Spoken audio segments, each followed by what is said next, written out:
Hi you guys, it's Teresa and welcome back to my channel. Today I'm going to be talking about a kind of new series I want to try on this channel, and that's called Character Chat. So I'll be taking characters from maybe like my favorite video games, my favorite TV shows, and most importantly my favorite books, and kind of just talking about them and my thoughts on what I enjoy most about them, what I don't like about them.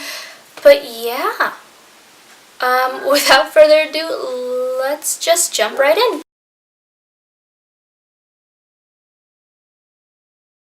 So the first character on this lovely little series that I just started is going to be Johnathan Morgenstern from the Mortal Instruments, and I'm holding the third book because he shows up in the third book, so it only makes sense because I don't have pictures of him anywhere. But for those of you guys who don't know, Johnathan, I keep calling him Sebastian because he mentioned how much he wanted to be called Sebastian, not Johnathan. But yeah, back on topic.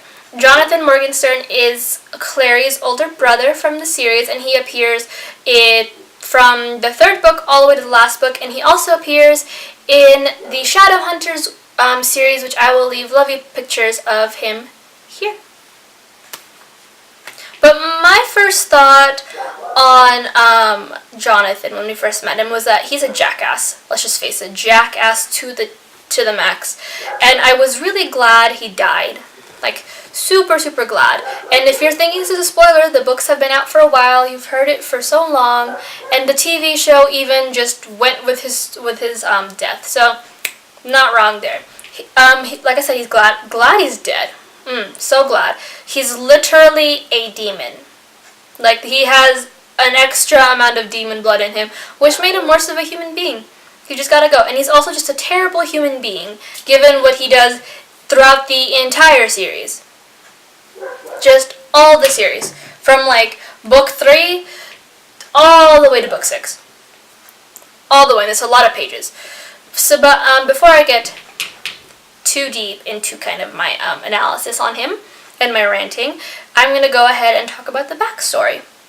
So he is the eldest Morgenstern's child, and he was also one of 3 of Valentine's experiments, one of them being Clary, his sister Jace, who was not related to them in any way, shape, or form, and Johnathan. Now, both Clary and Jace were given angel blood. Johnathan, on the other hand, was given demon blood. He was neglected by Jocelyn because Jocelyn felt that he was already evil, which I will get into more later.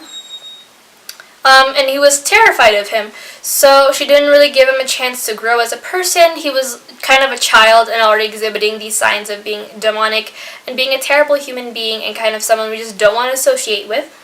And he was left to be raised by Valentine, which is kind of the worst thing to happen to any person ever, demon blood filled or not.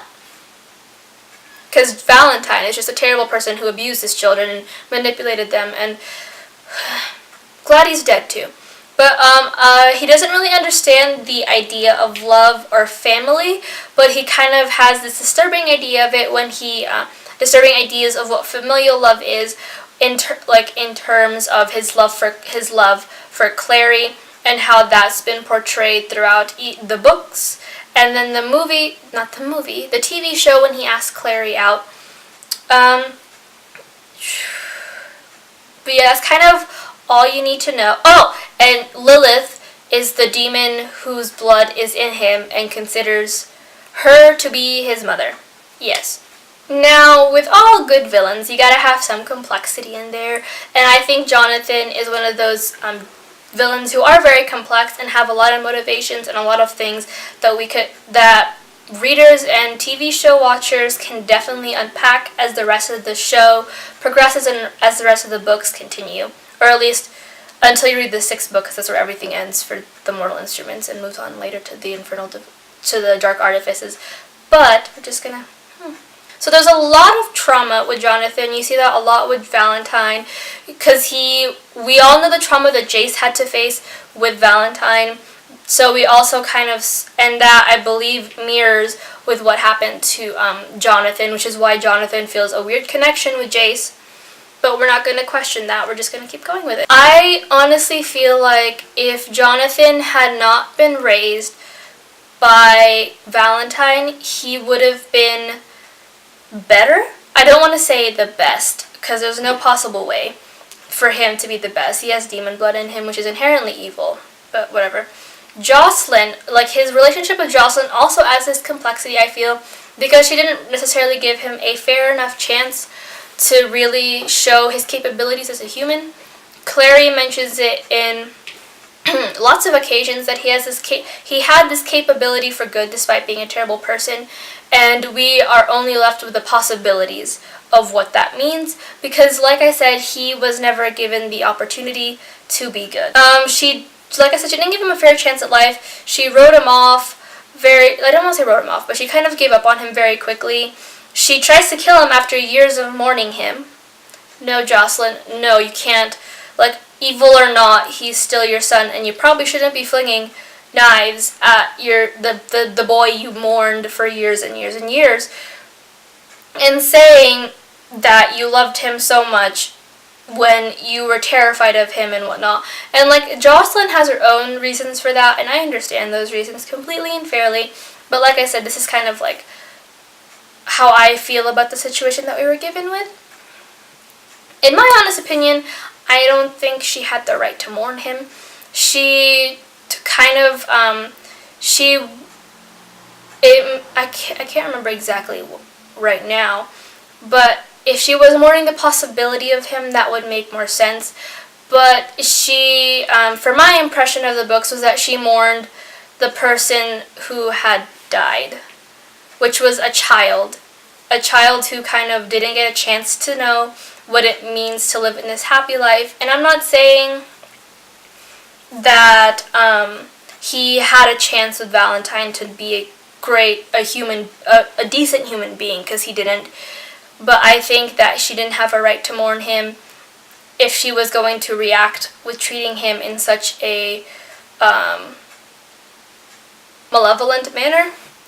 Like, she hasn't seen him in years, and when she finally does, she flings a knife at him. I don't know. I personally think that he just, like, deep down, he just wanted to have a family. He didn't know what that looked like. In the comic strips we saw, we see that Valentine quickly writes him off, tells him that his mother never wanted him, and all this other stuff that kind of just ruined him and destroyed him even more growing up. And I think that there was a lot to go with that, and I don't know, I wanted to see what happened there. Like, I know he's the villain, but I think that if he had been written in a way, we could have seen a lot of complexity with him as a shadow hunter, like a good shadow hunter. Like, clearly he has his demon blood in him, and he probably would be like Clary or Jace, who didn't know they were experiments until later on. But I feel like it would give us a lot of, like, complexity, because he does, at the end, we do see that Johnathan, who could have been raised with Jocelyn, who could have been this amazing person and whatnot, and we got to see a glimpse of that. And I feel that if we were given the complexity of seeing him with the demon blood, being raised by Jocelyn, and maybe seeing that there was some capability of good in there, and to see how much that would have blossomed had he been given the chance, I think that would have been an amazing thing to see. Like I said, clearly this isn't black and white. He's a very complex character. My reasons for loving him, or both loving and hating, are very different from yours, and this is kind of my opinions and kind of how I have seen Johnathan as I reread the books, and as I read through the books the first time, and as I continue to reread through them until however long I decide. So, kind of where he goes in the series, he definitely is viewed as the bad guy, as clear as day, and we don't see that complexity as much. Like, we see it more as an afterthought, like we see it in Heavenly Fire, we see it a little bit in Fallen Angels, I believe, and then more so in the comic strips that we are provided with later on. The scenes where Clary mentions her brother in Lord of Shadows, that complexity kind of pops up more toward the surface,